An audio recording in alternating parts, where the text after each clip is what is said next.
You've just found the Montana Outdoor Podcast. Here, you'll discover the people and places that make Montana like no other place in the world. If you love to fish, hunt, or just enjoy creating your own adventure in the outdoors, you have come to the right place. The Montana Outdoor Podcast is brought to you by Rocky Mountain Truck and Trailer, home of Boss Snowplows and Accessories, and Diamond Sea Trailers and Accessories. Go to rmtte.com and see everything they have waiting for you online, or just come by 5680 Expressway in Missoula, and by Superior Hardwoods of Montana, delivering the highest quality lumber, paneling, flooring, and reclaimed wood products anywhere in North America. Let them guide you through the woods at their showroom in Missoula on Highway 93 South or at superior-hardwoods.com. Now, let's go discover Montana's great outdoors with your host, Downrigger Dale. Have a great show, buddy. Can't wait to hear it. Thank you very much, Roger. And as Roger just said, I am Downrigger Dale with the Montana Outdoor Podcast. Good to have all of you along again. Hey, we're wrapping up our series on the hunting preview for every region across the state. And this has been so interesting, just talking to all these different wildlife managers all around the state of Montana and kind of getting a feeling what hunting is going to be like. We're going to jump into that here in a second. But first, I just want to take care of a little business. One, I wanted to, as I always do, welcome our active military that are watching this podcast all around the world. We are so honored to have so many of you that are serving on bases all around the world that like to take a little time out to watch this. And we're very honored that you do. And thank you so much for your service. And I hope this brings a little bit of home back to you. Also, I wanted to thank our veterans that are watching and listening all across Montana and around the United States. There are lots of you veterans that live in Montana, and we're so happy you do. And thank you for your service. We appreciate it very much. Lastly, they always want me to let you know it does help our gang as far as the promotional side of things. If you do click the subscribe, if you're watching this on YouTube or any of the other podcast sites that you get it, and share it and like it and all that jazz, it helps us out a lot. So if you get a chance, please do that. It really does help. Now let's jump into it right now. Last one we've yet to get to, and we've got actually this podcast here is going to be joined with, we're doing another what we call our double feature. So it's going to be Region 4 and Region 7. That way we get it all done before opening day. Well, actually, this will happen right on opening day. So that's going to be cool. So anyway, Region 7, Brett Dorak. Did I get the last name right there, Brett? Yes, sir. You certainly did. All right. Well, awesome, Brett. I know this is a busy time of the year for you, so I really appreciate you taking some time out. Brett's the wildlife manager in Region 7. That's in southeast Montana. Brett, if you don't mind, before we get started, maybe just share a little bit about who you are and what you do, why you got involved with the FWP and all that, just so I know some of our listeners know you from past times you've been with us, but we got a lot of new ones. So if you don't mind, give us a quick share of what you're up to these days. Yeah. So Brett Dorak, down here in Miles City, out of Region 7. I've been the wildlife manager now for about 4 years. Prior to that, I was a wildlife biologist for Fish, Wildlife, and Parks. And yeah, about 15 years ago, started working for Fish, Wildlife, and Parks as a seasonal and technician position, and always had the dreams and aspirations of doing more within FWP. Always dreamt about being a biologist and really enjoyed my time as a biologist for Fish, Wildlife, and Parks, helping manage some of the best resources we have. I was based out of the Malta area at that time. And then when the opportunity came to become a wildlife manager, they don't come very often. So a little bit early in my career, but really looked at the move up to do bigger and better things and help support the wildlife team and the resources that we all love and cherish so much. Well, you've done a good job. I'll tell you that. The critters seem to be doing pretty well there, and there's a lot to manage. That's a very big region. Maybe you could share with us a bit about the region, kind of the lay of the land, what people would find, especially those that may not have hunted Region 7 before and where it's located, all that stuff. Yeah. So Region 7, with Montana Fish, Wildlife, and Parks is the largest region, over 30,000 square miles. We're down here in the very southeastern corner of the region, and we've got 6 hunting districts here that range in a bunch of different topography and different ecological sites, from the Missouri River breaks up there on the south side of Fort Peck Reservoir, all the way down to kind of the Badlands and the mixed grass prairie down very southeast by Ekalaka and Alzada. And then when you kind of look over to some of the south central portion, we've got the Ashland Forest. So we've got some ponderosa and coniferous forest area there with a lot of rocky outbreak and a lot of riparian habitat when you look at the Yellowstone River, the Tongue River, and the Poudre River. So when it comes to habitat types, other than big mountainous terrain, we certainly have it covered here. And it provides home to a whole suite of big game, non-game, upland game bird, and fur bearers for those who like to recreate in almost any kind of outdoor sense. The opportunity is certainly here. Yeah.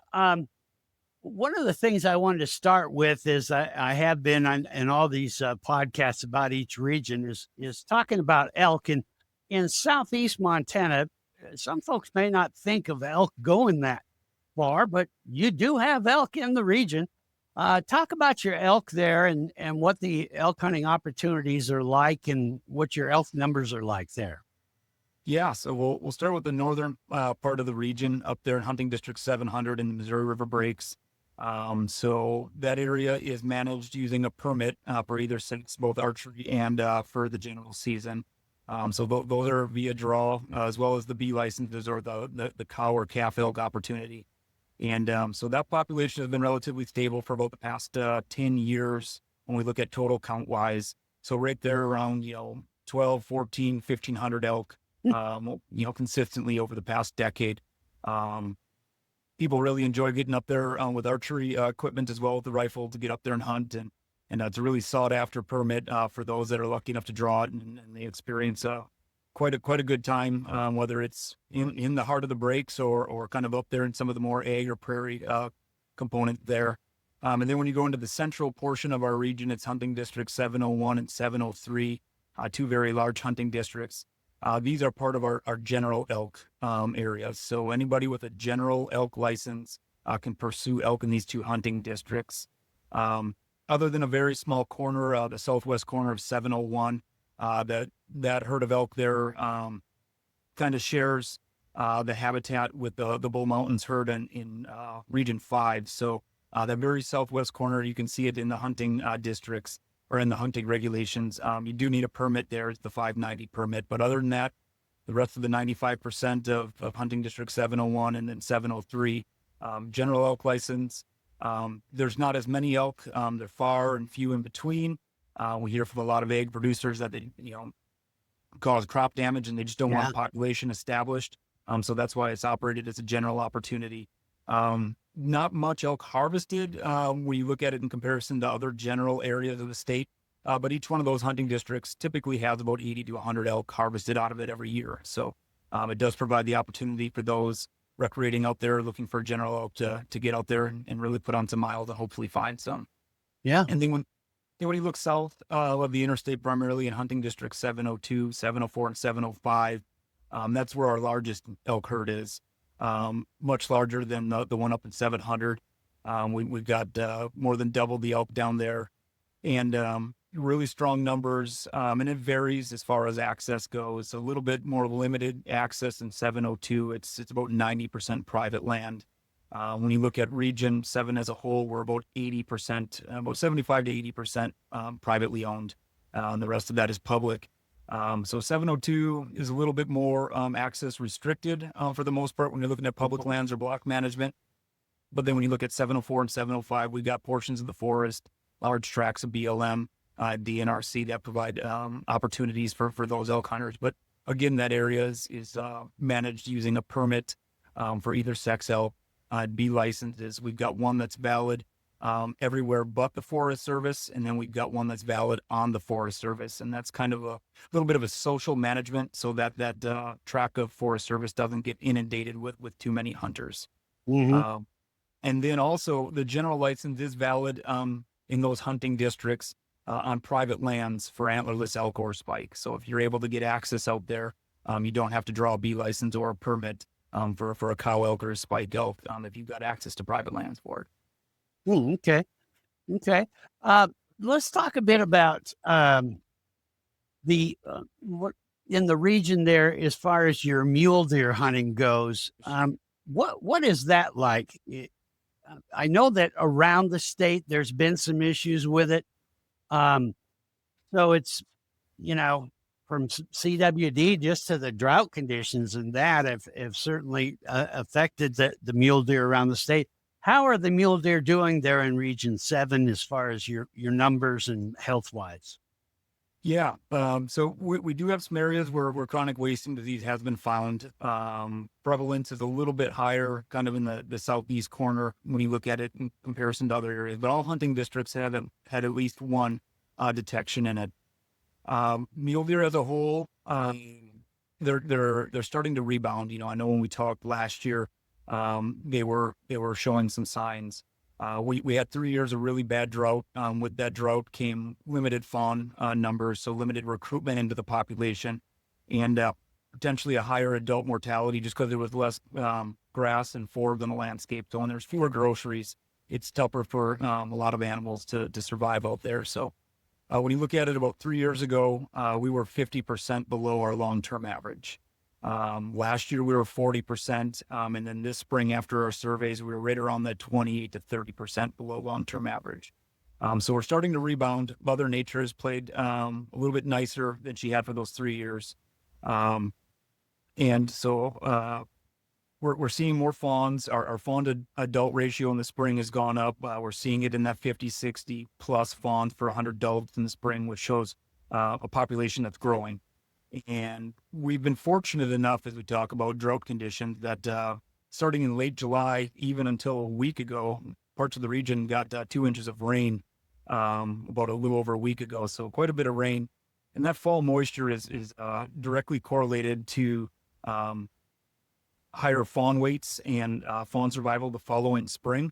So depends what Mother Nature wants to throw at us for this winter. But as of right now, we're showing an increase. With that, hunters coming out here to pursue mule deer in Region 7. When you have a drop in the population, you're starting to rebound. Come out with the expectations that when you look at that age pyramid with the fawns at the bottom, and then just their natural mortality as you get older, every year we usually have, 1 or 2 10.5-year-old mule deer bucks harvested. That pyramid top gets pretty narrow up there, and the bases obviously are bigger at the bottom. So with the recruitment increasing over the past couple of years, what we're seeing a lot out there are younger deer right now and antlerless deer as that population looks to slowly rebound and build back up. So now, is it just draw only for the mule deer in Region 7? So with your general deer license, you don't have to draw anything out here. There's no special management district here. But when it comes to an antlerless license, that B license, that is draw only. And because of the reduced numbers that we've observed on the landscape, we have reduced our B license opportunity. If you look back about 5-6 years ago to current, we've reduced our B license opportunity by about 91%. To help bolster that population as it's looking to continue to grow. So those all went through the draw. There's nothing that's surplus or over the counter right now for mule deer antlerless opportunity. And then also it changed last season setting that antlerless mule deer, you can only harvest them on private property. You cannot harvest them on any public property. Yeah, that's the way it is in a few other regions as well. As far as the best districts, for folks that have that general tag that want to go find a nice mule deer buck, where would be some of the best places they could go? Yeah, I mean, historically, when we look at Region 7 as a whole, when numbers are good, we typically produce about a third of the state's mule deer population. I mean, we're a large region, but when it comes to mule deer habitat, we've got some of the best out there. And when you're looking at it even finer scale here in Region 7, all hunting districts are very good, have suitable mule deer habitat. But when you look at harvest and survey density and everything like that, both hunting district 704 and 705 are really kind of our 2 premier hunting districts. The breaks, hunting district 700 draws a lot of attention as well, because you got the Charles M. Russell there. But good mule deer can be found in any hunting district, but when you look at density wise, it's 704 and 705. Okay. And since last year, there been any major regulation changes people ought to watch out for? Have there been? Not since last year, not since that private land only antlerless change took place. Nope. Okay. Good. We're going to take just a quick break here, but when we come back, let's talk a little bit about what the whitetail opportunities are looking like, and then, of course, we'll talk about some pretty awesome numbers on pronghorn out there in Region 7. We'll do that right after this. I want to take a minute to thank Superior Hardwoods of Montana for their support of this podcast. It is what allows us to bring you the latest from Montana's great outdoors, with very few interruptions, by the way. That said, there is another reason we are lucky to have Superior Hardwoods of Montana on board. They are an amazing business that can offer all of you some of the most incredible wood products you have ever seen. Plus, Superior Hardwoods of Montana is still a place that actually cares about and appreciates their customers, the same way we appreciate you, our viewers and listeners. They offer you something original and totally unique, like their 11 acres of wood wall paneling, flooring, trim, beams, slabs, well, you name it. Every single piece has a story behind it. Wood from old barns, historic homesteads, even historic factories. And that amazing wood can be part of your story too. Right there in your home can be a piece of American history, brought back to life, custom milled and refinished to your specifications. So it not only tells its original story, but also speaks to who you are and how special your home is. Superior Hardwoods also has exotic woods, live edge slabs, pre-finished and unfinished flooring too, all in stock and ready to go. Need help picking out the right material? Just ask. Their team has been doing this since 1977. They know how to guide you through the woods. Swing into their beautiful showroom at 5120 Highway 93 South in Missoula, or you can just check them out online at superior-hardwoods.com. That's Superior Hardwoods of Montana, local, knowledgeable, family run, and ready to help you build something that lasts. Let them guide you through the woods at superior-hardwoods.com. Superior Hardwoods of Montana. Go see him. We are back here on the Montana Outdoor Podcast. Brett Dorak is my guest here, and we've been talking about Region 7, the largest region in the state, and a great region. A lot of diversity there, like a lot of Montana's regions. You find all kinds of things. Brett, let's talk about the whitetail in Region 7. Now, I've heard that you had some EHD breakout a little bit in the areas. Is that right? And how, in general, how are the whitetails doing in your area? Yeah, so this year, EHD happens every year at some scale out there. And you have more severe years, typically every, let's just say 7 years, roughly. It's on a cyclical scale. We did have more this year than most years. So I would say that we're probably at that higher end of the cycle. When you're looking at the severity of the high end of the cycle, I'd say we're probably moderate. It seemed to be more localized between the Terry Fallon area, all the way upstream to kind of the Forsyth area. And that's kind of where we got a lot of our reports where staff and myself went out and did some necropsies and looked at some of the reports that we had from landowners or members of the public. And we did have it confirmed. Blue tongue virus was confirmed, very similar to EHD. Different midges, just like different variation of the disease. But we did have it there. We've had a few other reports by Brockway, down in the Broadus area. Like I said, it happens every year. A couple years ago, Carter County was hit pretty hard. And then last year, kind of the Glendive to intake area was hit hard. A few years ago, from Beach, North Dakota to Glendive, kind of got hit hard. So whitetail in some areas are still reduced a little bit. Our surveys from this spring and from last winter still show some good numbers out there. We did reduce our B license in the spring in response to some of our lower counts, just as a result of a few years of consistent EHD. We dropped it down to 6,000 antlerless whitetail licenses. A lot of those went in the draw, but some did go to the surplus draw, and there are still a few now left for over-the-counter opportunity. But hopefully, what we have observed during our surveys, even when the total numbers are down, we're seeing really good fawn ratios there as well, especially along a lot of the riparian corridors. So hopefully that population is poised to slowly start rebounding as well. Well, good. Let's keep our fingers crossed there. If folks want to, I know the riparian areas for really any region you go in, that's a good spot to look for the whitetails. District wise, what would be the top districts to find whitetail, or are they just wherever, all over the place there? Yeah, got some really good prairie populations as well. When people think of up in hunting district 700, the breaks, don't necessarily think about whitetails. You think about mule deer and elk, but we've got some good populations of whitetails up there. If I had to look or say, what's the strongest for whitetails, it'd be those portions of hunting district 701, 703 that have the Yellowstone River flowing through them. And then as well, right along the border of 704, 705, where you got the Poteau River. Okay. Yeah.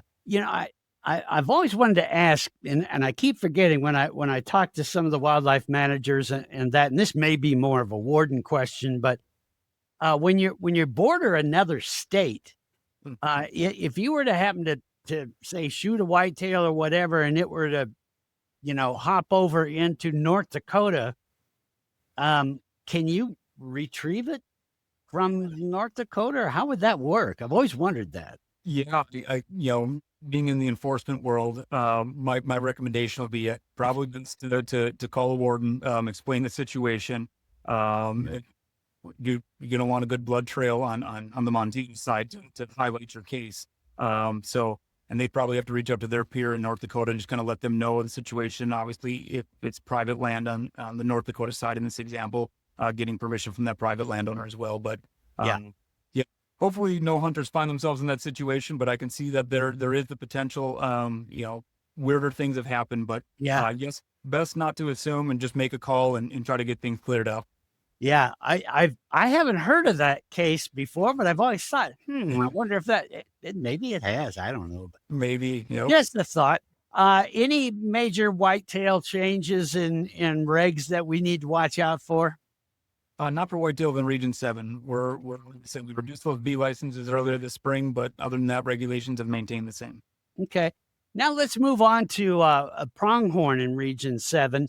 And that is a pretty bright spot among the big game animals in the region. Well, both you guys and Region 6, I heard, had pretty huge increase in antelope numbers. Is that the case there in Region 7? Yeah, we were... anecdotally, this spring and early summer, we were seeing a lot of antelope, and it wasn't until that we got the biologists up in the air in late July to fly their annual surveys, where we were really shocked actually at how many individuals we observed. And it wasn't on just one survey area. I mean, everywhere from up in hunting district 700 on the Sage Hen survey area to north of the Hysham area on Froze to Death, all the way down to the Broadus area. Some of those areas we saw 40-50% increase from last year's surveys. Yeah, it was quite remarkable. You got almost a head scratcher to see that much growth in 1 year. And like I said, it happened on about 4 or 5 of our survey areas, so it wasn't just one outlier.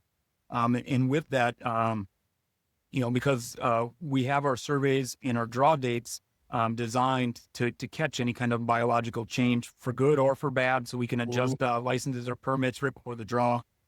So having that many more individuals on the landscape, we were able to provide some more opportunity.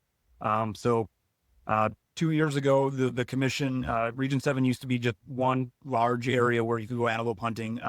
They split it by the Yellowstone River. So now we have licensed structures for north of the Yellowstone River and for south of the Yellowstone River.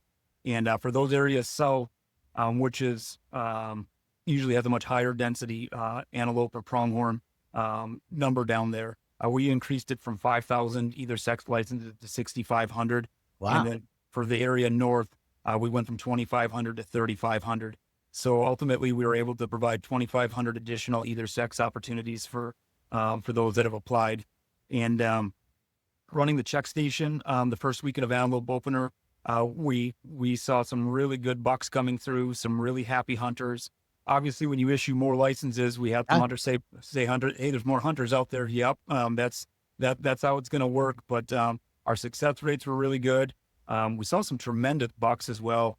Usually, when you think of Montana antelope, your standard is a 12-inch buck when you're measuring the horn sheath. We had quite a few 15-inch bucks come through. Whoa. A lot of 14-inch bucks. So yeah, it was looking good. There was a lot of smiles at the check stations, a lot of happy hunters is what we like to see.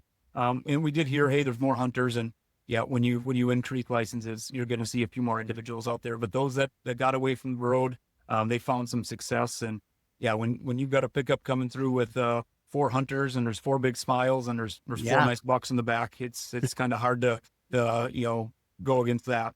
Yeah. I had a buddy of mine tell me he got an antelope in Region 6. Same thing, really nice big buck. So that's great news. So yeah, folks are having a good time. Do you feel that you're going to still see a lot of that success through the rest of the season, or was opening day the big one? Day, especially for antelope, is always the big one, right? Now visible all day for the most part. The people, a lot of Montanans and a lot of people that come to Montana, they make an event out of opening weekend for antelope. So a lot of success, but talked with a lot of hunters since then that choose not to go on opening weekend just because of the crowds. Sure. People finding success, having luck, and it'll go now until antelope closes November 9th. And we run a check station then as well. And we continue to see happy and successful hunters all the way to the end of the season. For those looking to still pursue antelope that may have a license that they haven't come out yet, as we get later into the season, it's just the way biology works. The antelope starts shedding their form sheaths. So just to be cognizant of that, sometimes when Mother Nature gets a little colder a little bit earlier, we'll see those horn sheaths shed a little bit sooner. Last year was one of those situations, and we had some people coming in saying, I just can't find any big bucks. They're all about these 8-inch, black horn sheaths. And like, well, yeah, most of them have already shed their main horn sheath and they're starting on next year's already. So yeah, Missed so just be aware of that. Yeah. May not be a wall hanger, but still a good one. Right. That meat is delicious. Yeah, it is. It is for sure. So any other big game animals in Region 7 that we haven't covered that you think are worth chatting about? Yeah, I mean, one in particular, relatively new to us in the sense of hunting opportunity. We do have one moose license. And yep, last year, our first moose license holder was able to harvest a tremendous bull. We also have the state auction license, moose license come here, and they shot a tremendous bull as well. And then the one individual that drew the regional license this year, he was able to harvest a nice bull. So when we look at bull moose, every hunting district has had observations of them here in Region 7. But if I were to draw the core habitat for moose in Region 7, it'd be that Yellowstone River corridor in between Glendive and Sydney. That's where we see some high densities, some of our WMAs, adjacent lands and everything like that. So when we fly our winter waterfowl survey or some of our whitetail surveys, we're picking up 10, 15 moose on those surveys as well and just noting those. So fisheries crew is constantly providing pictures and reports to us because they spend a lot more time on the river and in essentially moose habitat than we do. So yeah, moose seem to have a pretty good stronghold there. But even down by Tongue River Reservoir, just north of the Wyoming border, really good moose numbers down there as well. Mm-hmm. Now, has that been increasing? Is that fairly new with more moose being in your region, or have they always just been there and you guys just started doing the one tagger? Yeah, it's been increasing over time. It started off with just some observations, random observations of moose here or there. Now, when you're in that that area where I, kind of said the core is between Glendive and Sydney. When you're on some of the riparian habitats and, out on our W maze, there's a fair amount of moose sign, moose droppings. We do have people picking up moose sheds. And we've had some game damage complaints associated to moose. I mean, when you get a big bull camping out in a cornfield, he can do some damage. And unfortunately, we've had some individuals strike moose with vehicles as well. That can be a very, very dangerous situation. And a lot of our reports, especially over the past handful of years, a lot of calves being observed. So now we've got a population that's here, it's breeding and it's growing. That's where we want to be conservative with a one license approach. But if our reports and what we observed anecdotally during our other surveys continues to grow, hopefully we can provide some more opportunity for members of the public. Wow, that'd be cool. Yeah. I guess I just never would have thought that. Most people don't. Yeah. It's a fascinating thing. Yeah. Any other big game animals you want to talk about before we move on? Black bears seem to be doing well here. We did just here a week ago, or earlier this week, fill our fall quota. We do manage black bears here just because, we're not Western Montana or even portions, like a Region 4 or Central Montana, where we've got mountainous habitats and everything. So our densities of bears from everything that we can tell is much lower. So we manage on the spring quota and a fall quota. It's a good opportunity. Those people that come out here to shed hunt or turkey hunt also now carry a rifle in the spring for bears. Sure. And those that come over here to archery elk hunt or deer hunt, they'll grab the blaze orange vest and the rifle just in the off chance that they might see a bear while they're out in the field as well. Mm-hmm. Yeah, it seems like especially in the fall, you tend to get a lot of those incidental black bear harvests where you go, oh, there's one, and off you go. Yep. Do you have much wolf in your area at all? We don't have much for wolves. Last year, as it was still kind of a head scratcher for us. We did have 2 wolves legally harvested here. One over in kind of the Crane, south of Sydney area, and then one south of Miles City here. So we got the age and the genetics back on the first one. And if I recall correctly, it's more aligned with the Great Lakes wolves genetically, but we haven't gotten anything back on the second one that I'm aware of yet. So based on our observations, the lack of known packs here, and just kind of the age of those wolves that were harvested, kind of look like sub-adult or juvenile males, dispersal events. So we do have a wolf season here. All regions do have a wolf season. So those that have a license and happen to have one cross their paths have the opportunity to legally harvest them. So yeah, I think I remember that last year you talked to me about that they were from maybe the Great Lakes region or that. So would a wolf really travel that far? Wolves travel quite a big distance. Yeah, sure. Talking about it, I believe it was a wolf that was hit by a vehicle just south of Miles City here, I think in 2021. And those genetics came back more aligned to the Great Lakes packs and the packs we have here in Montana. So, wolves, mountain lions, you'll see some of those apex predators make some big dispersal movements. And wolf, travel, it's nothing for them to travel 20, 30, 40 miles a day. So, if they keep that clip up, they can cover some country.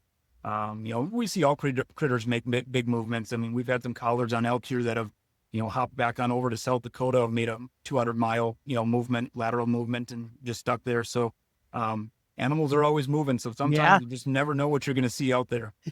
Yeah, you never know. Now, if you see any wolves hitchhiking, don't pick them up and bring them up. No. You never want to pick up hitchhikers.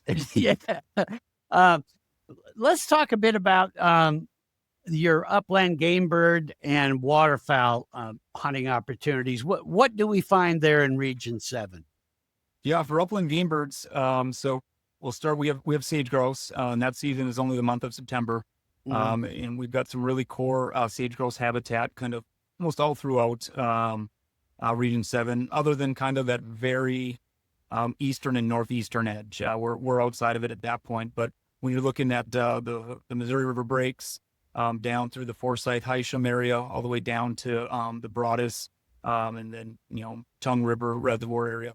Some good sagebrush habitat. We don't have a lot of sage grouse harvested here comparatively to our other upland game birds. It's more of a novelty for some people that are coming out here just to, shoot one or two.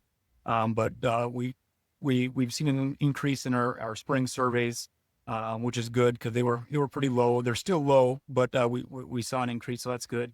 And then what a lot of people come here for are sharp-tailed grouse and pheasants. So our spring surveys for the sharp-tailed grouse were really good. But it appears like something happened this summer. We're not seeing a lot of juveniles in the harvest, so I'm not sure. We had some pretty disruptive weather earlier this year. It started out really hot this summer, so that might have impacted nesting conditions. And then we had some really violent storms, strong winds, 70, 80 mile an hour winds, large hail associated with it. So that can have some localized impacts. So the past couple of years have really been banner years for sharp-tailed grouse. It did not take much effort for many of the hunters to get their limit. This year you're having to travel, work a little bit longer with the dog to get some birds, but no, they're a little bit lower. So we'll wait and see what the surveys look like next spring. But just not as bountiful on the landscape as it appears to have been the past couple of years. And then pheasants, they seem strong. All the reports that we've gotten so far from this year, since it's been open, varying from decent to good pheasant numbers. So should be a decent year for them. Once again, like some of the whitetails, concentrated around the riparian corridors, some cattail coverage, some cottonwood, some, Russian olive areas like that. So not necessarily up on the prairie like you find the sharp-tailed grouse. So, but those numbers look strong, and our turkey numbers look strong. So we are one of the regions that people seek out turkeys in. So numbers have looked good. Hunters this spring had a great time, and so far this fall, even the antelope hunters. I talked to quite a few antelope hunters that they've got their antelope spot, and once they get their antelope, they know where to go for their turkey, and they get their turkey. So having that mixed bag in the back of the pickup is pretty nice for them. They're always smiled when they come through. Mm-hmm. Now, is it the Merriam's turkey over there? Okay. Yes, it is. Yep, the Merriam's turkey. So, you get those really nice blonde tips like that one back there. And so people really like coming out here for them. So it's a fun opportunity for everybody. And like I said, as of right now, turkey numbers seem very strong. Mm-hmm. Yeah, there's one region, isn't there one that has a different strain of turkey as well? I think there might be one over in, can't quote me on this. I think region 1 or region 2 might have a different strain in one of their valleys. Yep. Yeah, but the Merriam's seems to be the one you see mostly around, all around Montana. But what a fun bird to hunt. They certainly are. I just love chasing those things for some reason. A lot of people. They can humble you, but they can be very, very thrilling. Yeah, they are. They're a lot smarter bird than a lot of people give them credit for, I think. Exactly. So as far as, and we're going to take one more last quick break here, but when we come back, I wanted to have you just kind of go over, what the check stations are, where those are, and kind of what information you might be wanting hunters to give you. I know in some regions, they're looking for certain types of info that would be great if hunters share with them. So we'll talk about that and a few other things before we let Brett go right after this. Are you going to get out hunting or to your favorite ice fishing hole this year? Yeah, I know. Finding the time is always the hard part, isn't it? Well, Rocky Mountain Truck and Trailer can help you get the things done that you have to do so you have time to do the things you want to do. How about clearing the driveway or work areas of snow? Yeah, that can be a time sucker for sure. Rocky Mountain Truck and Trailer has just what you need. A huge selection of Boss snowplows and accessories that'll fit any truck or ATV even. Boss snowplows are flat amazing at removing snow fast. Or how about something that can serve you at both work and on your next adventure outdoors? Rocky Mountain Truck and Trailer has awesome Diamond C utility trailers and accessories that can haul work equipment during the week and then your ATV or snowmobile or other awesome outdoor toys on the weekend. Of course, Rocky Mountain Truck and Trailer also has an amazing service department with top technicians and parts pros that are ready to fix or replace whatever you need, from installing a new fifth wheel or gooseneck hitch, or even rewiring the lights on your trailer so they work the way they're supposed to. What about getting some other time-saving accessories for your truck installed? That, my friends, is for sure one of their specialties. And get this, Rocky Mountain Truck and Trailer can even help with financing. Yeah, they've got you covered. This is going to be a great fall and winter season, my friends, especially if you go see Rocky Mountain Truck and Trailer. They're in Missoula at 5680 Expressway. You can call them at 406-549-4243 or check them out online at rmtte.com. That's Rocky Mountain Truck and Trailer, rmtte.com. Get a hold of them today and then start planning that hunting trip. Back here on the Montana Outdoor Podcast, and we'll be wrapping it up here with Brett here in a minute or two, but just wanted to get a little more info out of him. One is your check stations. Where do hunters find those in Region 7? Yeah, so we operate check stations on the Sunday of opening weekend, so the Sunday of opener of antelope, and then the opener of general season, and then the Sundays on the close of antelope and the close of general season, to be consistent with our data string over time. So we operate check stations always in Hysham on those 4 days. And then for antelope opener, we operate down in Broadus. But then for general season opener and antelope close and general close, we're in Ashland for that area. And then for the antelope weekend check stations, we have one up in Mosby, up on the western edge of Hunting District 700. And then for the general season weekends, we have one in Glendive to capture hunters coming through the Glendive area. Okay. So those are, like I said, those are just operated on the Sundays. So there are CWD check stations that operate throughout the region. Those are voluntary. These biological ones are mandatory. So when we look at things that we want hunters to stop by and provide, even if you're not successful, it's required by law to stop, because we also want to get a metric of who's successful and who's not successful. Sure.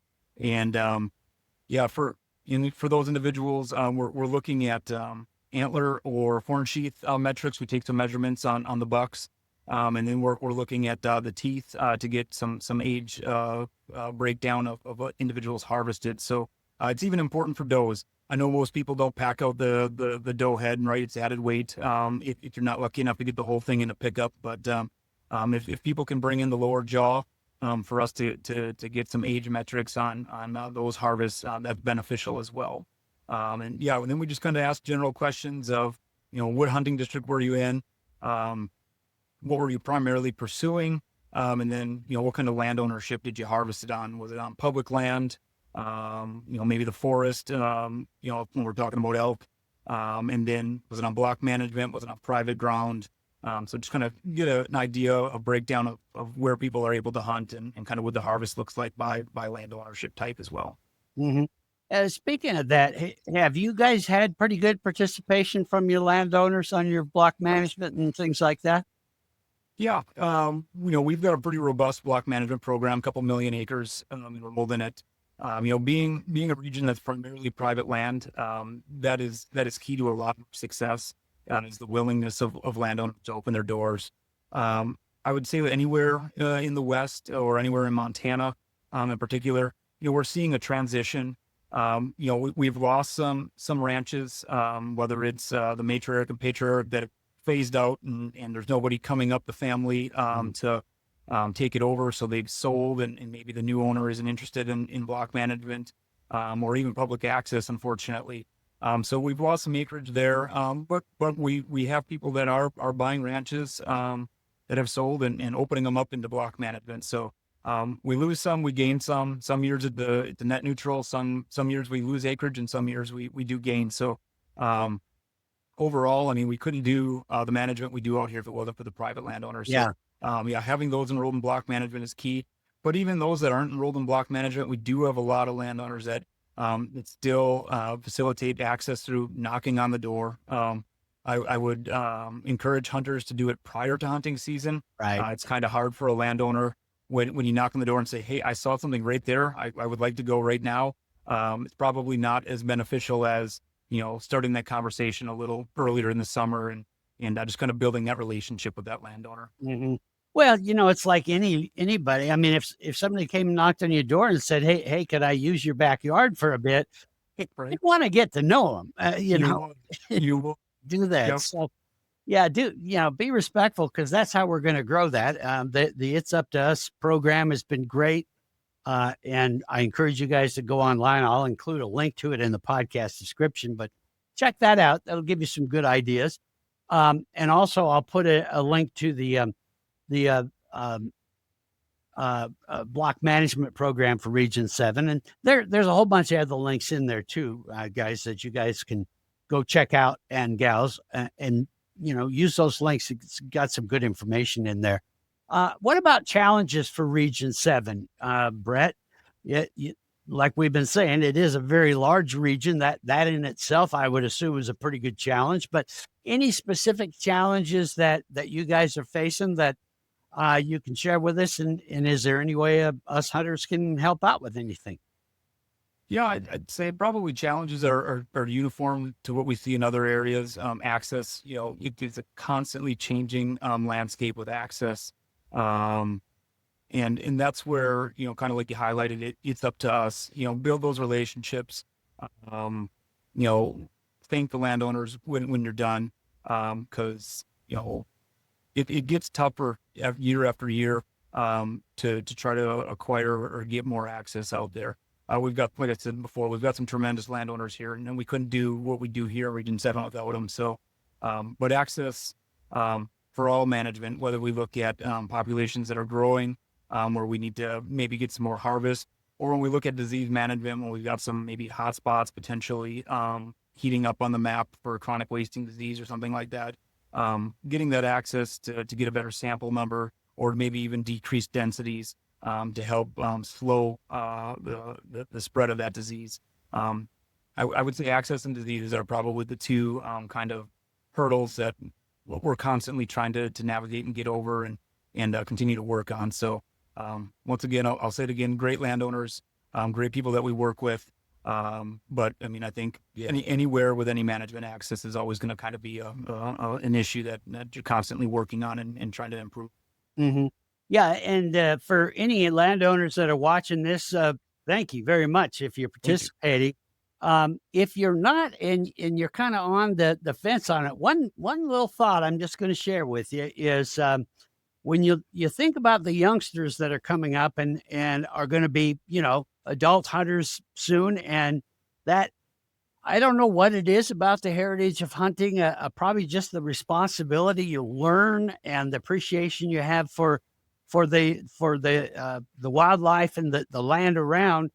They tend to be really good people. Hunters are great folks and really do care for the land and that. So, think about that. The more you get people interested in it, you're kind of helping out the community as a whole. So if you're on the fence, there's some good reasons to let hunters in. And I think that the block management program is very helpful in managing that too. So just a thought. Little pitch there for you. I'll share a little story right down those lines. Yeah. My oldest child, my daughter, she turned 10 earlier this year, so she was able to do the apprentice hunting program.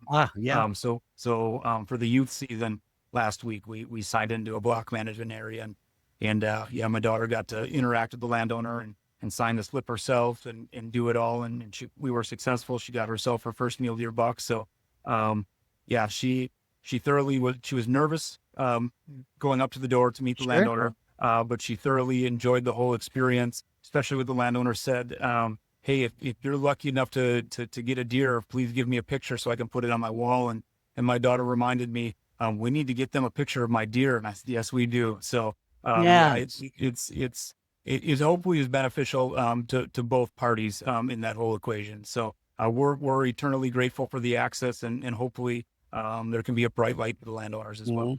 Yeah. And FWP now has that thank a landowner portal. So if you're through block management, you may not even know who you should thank. That's a great way to use that. And I know landowners really participate. I love that participation. And, and for your daughter, that's a great story, because she's going to remember that forever. And one day when she has a little one, she's going to be having her or him do that same thing. And that's really great. does pass on, and it makes them good people. So anyway, just a thought. How about as far as some of your things, and Region 7 has a lot to be proud of, but what are some of the things you're most proud of with your region? Yeah. I've mentioned it before. I'll say it again, the landowners, whether it's at our, throughout the hunting season, those stopping in here into the office or at our block management appreciation dinners, we've got some great landowners we work with. And we've got some good, sportsman groups that, have their own little kind of program to help these landowners. They'll help go out and fix fence and everything like that. So really strong community out here in southeastern Montana, and I'm very thankful for that. And I'm also incredibly thankful for the FWP staff as a whole, but the wildlife staff here. We've got tenured staff that have been here over 20 years, and we've got new and upcoming staff that have been here a couple years. They are constantly out there, busting their hump, doing great things for the wildlife resources.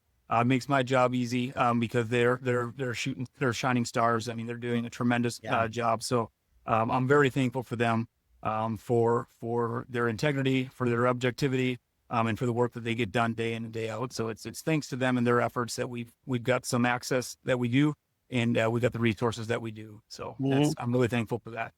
Awesome. Well, we are too. We're very thankful for what you and your staff do for all of us hunters out there, and landowners too. Before I let you go, last quick question. What's your favorite to hunt when you get a break and you like to get out hunting? I see a few different things on the wall there, but what do you like the best? Oh, well, that's a big question. Springtime for me, no doubt, turkeys. I love chasing turkeys. When it comes to the fall, boy, I love pursuing mule deer with the bow during archery season. And then I've got a younger lab, so when it comes to upland game bird and waterfowl, we're out there quite frequently. But boy, antelope and elk, I love the taste and the pursuit of them. I mean, they're a challenging critter and they're fun. And then I run a trap line for majority of the winter, so it's tough. I guess it would depend on the day, the week, and the month of what my favorite is. So. Yeah, we're pretty lucky in Montana that there's always something, and it's hard to find a favorite. But it is. Yeah.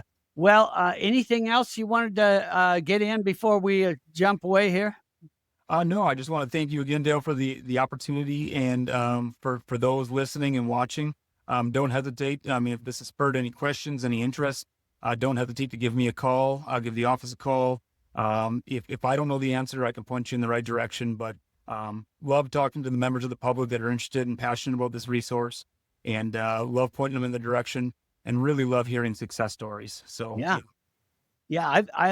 got a link there to you can click on there in the podcast description, and it opens up your email program and has it all set, and your message goes straight away to Brett. So that's a great way to reach him. And then of course you can call the FWP there in it's Miles City, right? That's your headquarters. So do that.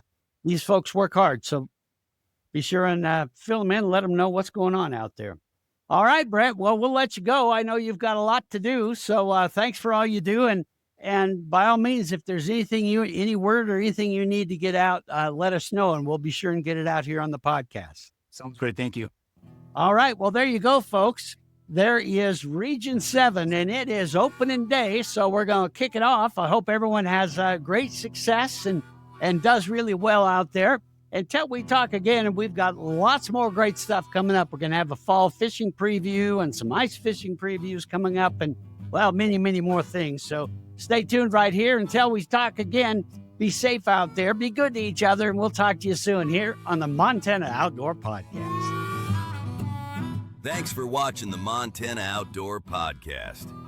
There's no way we could do this podcast without the incredible support of sponsors like Superior Hardwoods of Montana, home of the largest selection of in-stock, high-end wood products and flooring in the western United States.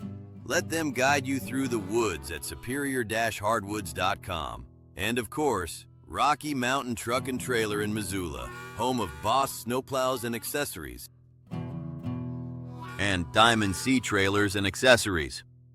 go see them on the web at rmtte.com. We'd love to hear what you thought of this week's podcast. When you get a minute or two, shoot us an email and tell us your thoughts.